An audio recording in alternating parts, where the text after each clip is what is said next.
우리 다 함께 295장으로 함께 찬양하겠습니다.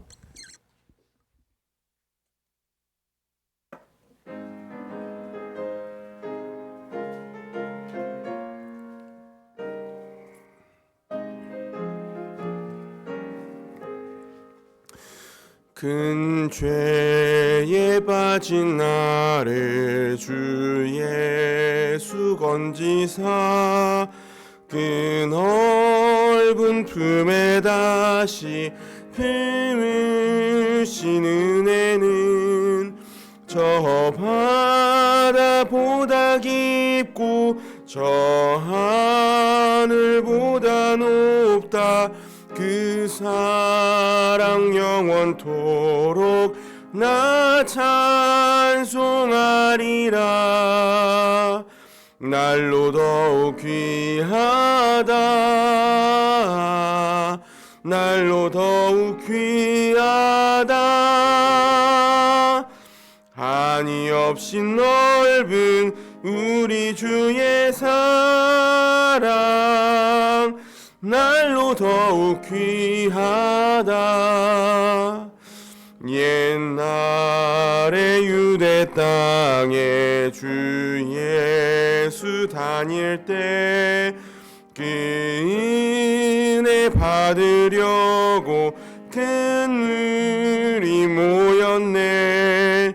눈먼 자 병든 자를 다 고쳐주셨으니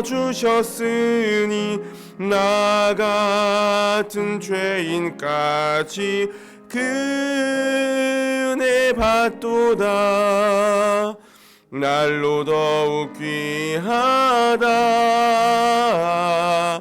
날로 더욱 귀하다. 한이 없이 넓은 우리 주의 사랑 날로 더욱 귀하다. 주 크신 사랑으로 만 백성 위하여 그 십자가의 고난 다 받으셨으니 그 속죄 받은 성도 큰 소리 함께 높여 온 천지 울리도록 주 찬송하리라. 날로 더욱 귀하다. 날로 더욱 귀하다. 한이 없이 넓은 우리 주의 사랑 날로 더욱 귀하다. 기도하겠습니다. 하나님 아버지, 우리를 사랑하셔서 우리 주 예수 그리스도의 십자가 은혜로 하나님의 자녀 삼아 주시고 이 새벽에도 우리에게 건강을 주시고 또 하나님 경외하는 마음, 하나님 의지하는 믿음 허락하여 주셔서 이 자리에 나와 하나님 앞에 영광을 돌리며 기도할 수 있게 하시니 감사합니다. 하나님, 이 시간 우리가 기도하며 또 예배할 때에 하나님께서 베풀어 주신 구원의 은혜와 우리의 삶 가운데 행하신 놀라운 큰 일들을 우리가 기억할 수 있게 하시고 합당한 영광을 하나님께 올려드리게 하시며 참된 왕이신 하나님을 의지하고 그 말씀에 순종하는 주의 백성들로 하루를 살아가게 하여 주옵소서. 예수님 거룩하신 이름으로 기도합니다. 아멘. 함께 읽을 말씀은 신약성경 마태복음 18장입니다. 신약성경 마태복음 18장의 말씀입니다.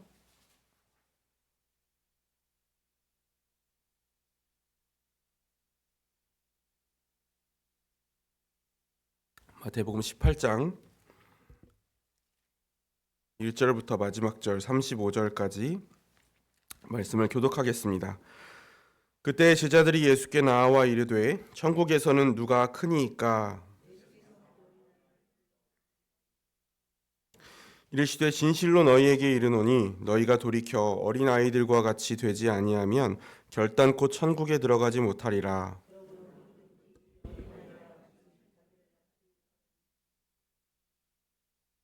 또 누구든지 내 이름으로 이런 어린아이 하나를 영접하면 곧 나를 영접함이니.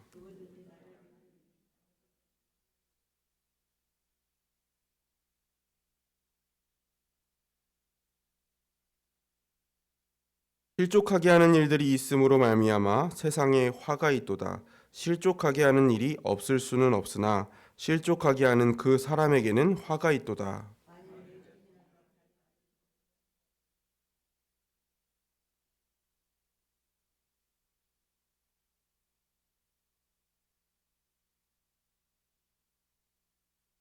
만일 내 눈이 너를 범죄하게 하거든 빼어버리라. 한 눈으로 영생에 들어가는 것이 두 눈을 가지고 지옥불에 던져지는 것보다 나으니라.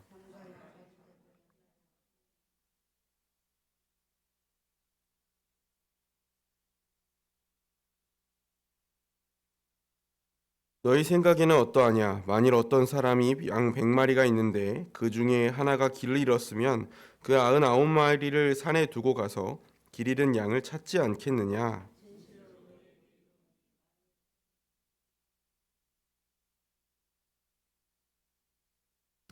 이와 같이 이 작은 자 중에 하나라도 잃은 것은 하늘에 계신 너희 아버지의 뜻이 아니니라.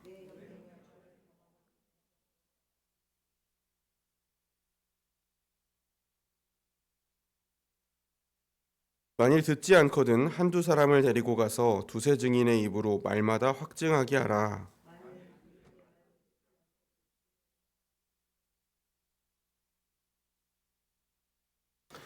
진실로 너희에게 이르노니 무엇이든지 너희가 땅에서 매면 하늘에서도 매일 것이요 무엇이든지 땅에서 풀면 하늘에서도 풀리리라.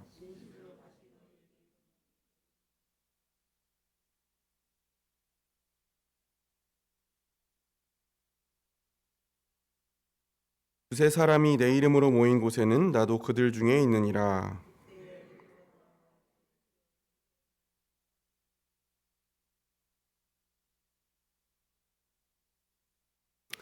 예수께서 이르시되 내게 이르노니 일곱 번뿐 아니라 일곱 번을 70번까지라도 할지니라.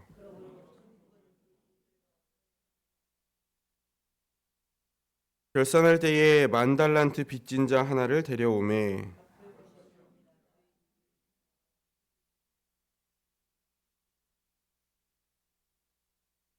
그 종이 엎드려 절하며 이르되 내게 참으소서 다 갚으리이다 하거늘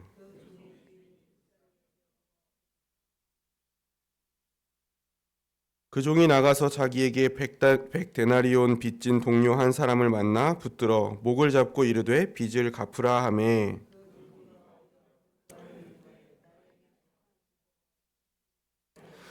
허락하지 아니하고 이에 가서 그가 빚을 갚도록 옥에 가두거늘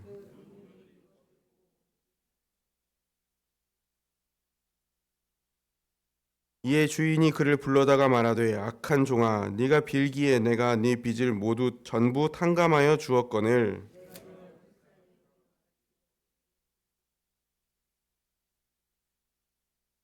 주인이 노하여 그 빚을 다 갚도록 그를 옥졸들에게 넘기니라. 너희가 각각 마음으로부터 형제를 용서하지 아니하면 나의 하늘 아버지께서도 너희에게 이와 같이 하시리라. 아멘. 네, 오늘 우리가 마태복음 18장을 함께 읽었는데요. 이 마태복음 18장을 보면 지금 여러 가지 이야기들이 한 장 안에 담겨 있잖아요. 그런데 자세히 한번 이렇게 살펴보면 이 여러 가지 말씀들, 예수님의 말씀들이 하나의 흐름으로 연결이 되어 있습니다. 먼저 1절에서 5절은 천국에서 누가 큰 자인가 그걸 얘기하고 있잖아요. 예수님은 어린아이와 같이 자신을 낮추는 자가 가장 큰 자이다. 그리고 이 어린아이와 같은 자를 영접하는 자, 용납하고 사랑하는 자가 곧 나를 영접하는 것이다. 예수 그리스도를 영접하는 것이다. 그렇게 말씀하셨습니다. 그리고 나서 이 어린아이 중 하나를 실족하게 하면 큰 심판을 받을 것이다. 그게 아주 엄중한 심각한 죄라는 것을 강조하셨습니다. 왜냐하면 하나님께서는 한 마리의 양도 잃어버리기를 원하지 않으시고 결코 그 한 마리의 양을 끝까지 찾으시는 분이시라는 것을 알기 때문에, 그렇죠? 그래서 예수님께서는 하나님의 백성이라면 결코 어린아이와 같은 자들, 작고 연약한 자들을 결코 함부로 대해서는 안 된다. 그리고 한 영혼이 너무나 중요하다라는 것을 강조합니다. 그리고 15절에서 20절에는 굉장히 중요한 말씀인데요. 교회에서 누군가가 죄를 지었을 때, 명백한 죄를 범했을 때 어떻게 우리가 반응해야 되는지, 어떤 절차를 통해서 권징해야 하는지에 관해 말씀하는 구절입니다. 형제가 죄를 범한 것을 알았을 때에 그 형제가 죄에서 돌이켜서 주님께로 돌아올 수 있도록 어떻게 권면해야 되는가? 그러니까 그 교회가 그리스도 안에서 이 새 생명을 얻은 거룩한 공동체이기 때문에 이 죄를 결코 가볍게 여겨서는 안 되는 거죠. 우리가 가깝다고 해서 또 사랑하는 사람이라고 해서 그냥 그 죄에 대해서 지적하거나 합당한 권징하지 않고 그냥 덮어주고 넘어가는 것은 결국에는 그 교회 공동체의 거룩성을 훼손하는 것이고 그 몸된 그리스도의 교회를 병들게 하는 것입니다. 죄를 철저히 다루어야 하고 합당한 권징을 내려야 되는데 중요한 것은 지금 이 맥락이 어떤 맥락입니까? 한 영혼이 귀하다라는 거예요. 하나님은 한 영혼을 찾으신다라는 맥락이에요. 그러니까 이 지금 설명하고 있잖아요. 형제가 죄를 범하면 먼저는 한 사람이 가서 그 죄에서 돌이키도록 권하고, 그럼에도 듣지 않으면 두세 사람의 증인이 함께 가서 그 사람이 정말 회개하지 않고 완고하게 그 죄 가운데 머물러 있다는 것을 확증하면서 다시 권면하고, 그럼에도 불구하고 돌이키지 않았을 때는 교회가 이제 그 죄에 대해서 판단해서 권징하고 해야 된다는 것을 지금 이야기하고 있는데, 이 모든 과정에서 우리가 제일 중요하게 기억할 것은 이것이 형제를 정죄하기 위함이 아니라 한몸된 형제를 죄에서 돌이키게 하려는, 잃어버리지 않으려는 사랑의 마음으로 행해져야 한다는 것입니다. 그러니까 이 한 사람의 죄를 가서 권면했을 때도 성경에서 한 사람이 권면하고 안 되면 두세 사람이 오라고 했으니까 가서 얘기하고, 당신 내가 그 죄 짓는 거 봤어. 당신 빨리 회개해. 안 해? 두세 사람이랑 같이 온다. 이런 게 아닌 거예요. 이런 게 아닌 거고, 정말 그 형제가 돌아오기를 원하는 마음으로 간절하게 한 번만 찾아가겠습니까? 계속해서 찾아가서 권면하고 또 그를 위해서 기도하고 정말 한 영혼이 돌아오게 하려는 그 과정을 이야기하는 것이고, 가장 강력한 권징의 단계인 출교조차도 이 영적 사형 선고를 내리는 것이 아니라요, 이 형제가 정말 그 교회 공동체 안에서 누리던 복과 안식, 하나님의 백성으로서 누리고 있던 그 모든 것들을 잃어버리게 됐을 때 정말 그 죄를 후회하고 다시 돌아올 것을 기대하는, 그 돌아올 것을 바라보면서 행하는 것이 권징이고, 그 형제 자매가 죄를 뉘우치고 회개하고 다시 돌아왔을 때에는 그것에 대해서 다시 묻지 아니하고 정말 그 형제를 기뻐하면서 다시 받아줘야 되는 거예요. 용서해야 되는 겁니다. 한 몸으로 인정해야 되는 것입니다. 그래서 21절부터 예수님께서는 제자들에게 서로를 향해서 끝없이 용서하는 것이 중요하다는 것을 강조하세요. 유대 문헌들을 보면 랍비들은 3번까지 용서하라 이렇게 가르쳤거든요. 그런데 베드로는 지금 21절을 보니까 자신에게 죄를 범한 사람들에 대해서 랍비들의 기준보다 훨씬 더 많은 7번까지 우리가 용서해야 됩니까? 유대인들이 3번까지 보통 용서하는데 그리스도의 제자들은 7번까지 용서해야 되겠습니까? 묻습니다. 그랬더니 예수님께서 7번뿐 아니라 7번을 70번까지라도 할지니라. 이게 무슨 말씀이냐면 계속 하라는 거예요. 계속 용서해야 된다는 것입니다. 그리고 그 예화를 통해서 주님의 교회가 끝없이 용서해야 하는 이유를 가르쳐 주시죠. 예수님은 곧 천국, 하나님 나라가 어떤 곳인지를 이제 말씀해 주십니다. 그 천국은 그 종들의 빚을 결산하는 어떤 왕의 모습과 같다, 그렇게 얘기하죠. 왕에게 10,000달란트를 빚졌는데 아무것도 갚을 것이 없는 사람이 있었습니다. 이 만이라는 숫자는 히브리어 숫자 중에 가장 큰 단위고요. 달란트는 화폐 단위 중에 가장 큰 단위입니다. 그러니까 한 달란트가, 그러니까 우리가 설교 시간에 많이 들으셨잖아요. 1드라크마가 한 사람의 그 노동자의 하루 품삯이 1드라크마잖아요. 1달란트는 그것의 6천만 배 정도 되는 금액입니다. 그러니까 왕실에서 1년간 거두어 들이는 것보다 더 큰 액수였다. 이렇게 학자들은 얘기하는데요. 쉽게 말하면 10,000달란트 빚을 졌다는 소리는 못 갚는다는 겁니다. 그러니까 결코 갚을 수 없는 금액이라는 거예요. 그걸 강조하는 겁니다.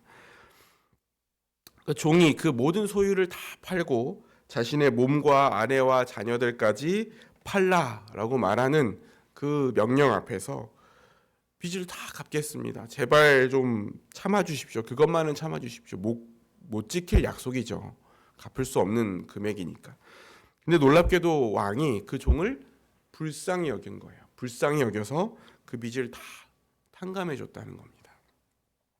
근데 이 빚을 탕감받은 종이 밖으로 나가서 자신에게 100데나리온 빚진 자, 노동자가 100일 동안 일한 품삯이 되겠죠. 이것도 뭐 작은 돈은 아니지만 그 사람의 멱살을 잡고 빚을 갚으라고 막 독촉하는 거예요. 그 동료가 엎드려서 빕니다. 제발 이 빚을 갚을 테니까 조금만 기다려달라.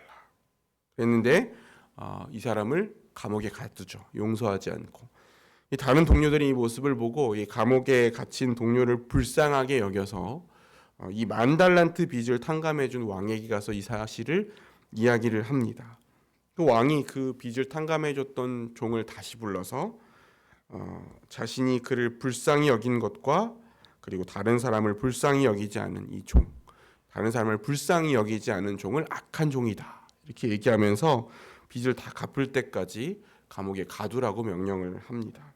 그러니까 이 종은 어떻게 되는 거예요? 평생 갚아도 다 갚을 수 없는 이 10,000달란트의 빚을 진 채로 영원히 감옥에 갇혀 있어야 될 처지가 된 것이죠. 35절을 보면, 이어지는 35절을 보면 예수님은 형제를 용서하지 않는 사람은 결코 하나님께 용서받기를 기대할 수 없다고 말씀하시죠. 너희가 각각 마음으로부터 형제를 용서하지 않으면 나의 하늘 아버지께서도 너희에게 이와 같이 하시리라 이렇게 말씀하십니다. 이 말은 주님이 가르쳐 주신 기도, 주기도문에서 우리가 우리에게 죄를 지은 자를 사하여 준 것 같이 우리 죄를 사하여 주옵시고 같은 맥락의 고백이거든요. 이제 얼핏 보면 하나님이 이 사람을 용서하는 행위를 공로로 인정하셔서 죄를 용서해 주신다는 것처럼 보이지만 정확한 의미는 그 용서받은 자, 그 용서받은 은혜를 아는 자는 마땅히 용서해야 한다라는 의미를 담고 있어요. 여러분, 우리는 하나님으로부터 죄를 용서받고 하나님의 백성이 되어서 하나님의 복을, 하나님 나라의 복을 누릴 자격이 전혀 없는 죄인이었잖아요. 그렇죠? 하나님께 영원한 형벌을 받아도 다 갚을 수 없는 죄를 지었고 우리 스스로 그 죄를 해결할 수 있는 능력이 전혀 없었습니다. 죄인으로 태어나서 죄에 익숙하게 살아가기 때문에 하나님을 거부하고 성경의 표현대로 하나님을 마음에 두기를 싫어하고 오히려 스스로 하나님처럼 되어서 마음대로 살아가면서 그리고 그 우리의 삶이 얼마나 심각하고 얼마나 죄악으로 얼룩져 있는지 잘 느끼지도 못합니다. 잘 감각하지 못해요. 그런데 그래서 우리가 지은 죄가 아까 말씀드렸던 것처럼 영원히 형벌을 받아도 그 죄에 대한 하나님의 진노를 다 누그러뜨릴 수 없을 만큼 끔찍하고 많으며 하나님의 아들이 십자가에 달려 죽으셔야 해결할 수 있을 만큼 큰 죄인 것이죠. 말 그대로 10,000달란트 빚진 것과 같은 것입니다. 그래서 우리가 우리의 죄가 얼마나 심각하고 우리가 그리스도 안에서 하나님께 받은 용서가 얼마나 큰 것인지 하나님의 말씀과 성령의 조명하심을 통해서 우리가 알았다면, 정말 우리가 그것을 안다면, 그리고 그것을 정말 믿는다면 결코 그리스도 안에서 형제 자매 한 몸을 이룬 사람들을 정죄하고 판단할 수 없는 것이죠. 그 하나님의 거룩하심 앞에 섰을 때, 그 하나님의 사랑과 은혜 앞에 섰을 때 우리 자신을 비추어 보면 바울 사도가 고백한 것처럼 나와 같은 죄인이 또 있을까? 내가 죄인 중에 괴수구나라고 고백할 수밖에 없는 것입니다. 우리가 하나님을 향해 지은 죄, 그 용서받은 죄와는 비교할 수 없을 만큼 작은 그 형제의 부족함, 그 작은 형제의 그 죄를 용서하지 않을 수 없고 사랑하지 않을 수 없는 것입니다. 우리가 정말 예수 십자가를 안다면, 우리가 이 새벽에 함께 기도할 때 오늘 말씀을 기억하면서 먼저는 하나님이 우리에게 베풀어 주신 은혜, 그 10,000달란트를 탕감해 주신 그 구원의 은혜와 자비와 사랑이 얼마나 큰 것인지를 우리가 묵상할 수 있었으면 좋겠습니다. 그리고 우리가 받은 사랑에 비해서 얼마나 사랑을 베풀었는가, 얼마나 형제 자매를, 가족을, 이웃을 용납하고 용서하고 있었는가를 돌아볼 수 있기를 바랍니다. 그래서 우리가 용서하지 못했던, 용납하지 못했던, 정말 그 정죄의 눈으로 바라보고 비난과 미움의 눈으로 바라봤던 그 형제, 내가 가볍게 여기거나 무시했던 형제, 사랑을 실천하지 못했던, 마땅히 필요를 채워줘야 할 상황임에도 불구하고 외면했던 그 형제들에게 예수 그리스도를 닮은 모습으로 다가갈 수 있기를 주의 이름으로 축원합니다. 같이 기도하겠습니다.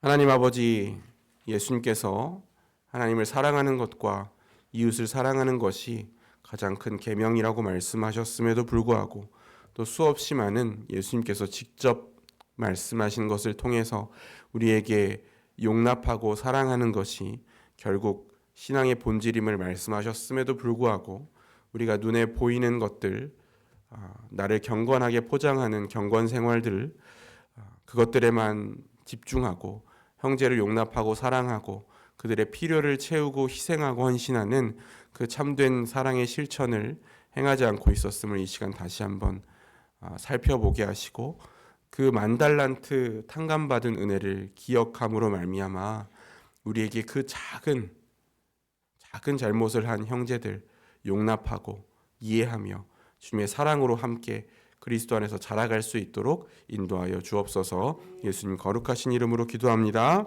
아멘. 우리 같이 찬송가 279장 함께 찬송하고 계속해서 기도할 텐데요.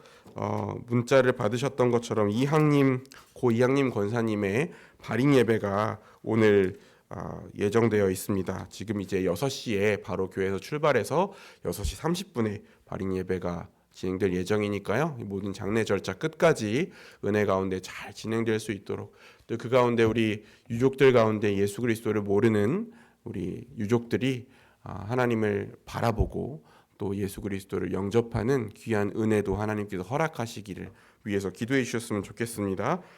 같이 찬송하겠습니다.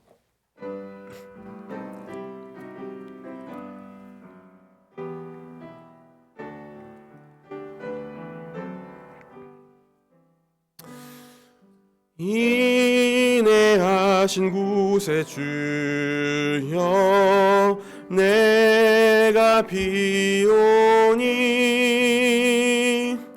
죄인 오라실 때에 날 부르소서. 주여 주여 내가 비오니 죄인 오라실 때에 날 소서. 자비하신 보좌 앞에 꿇어 엎드려 자복하고 회개하니 믿음 주소서.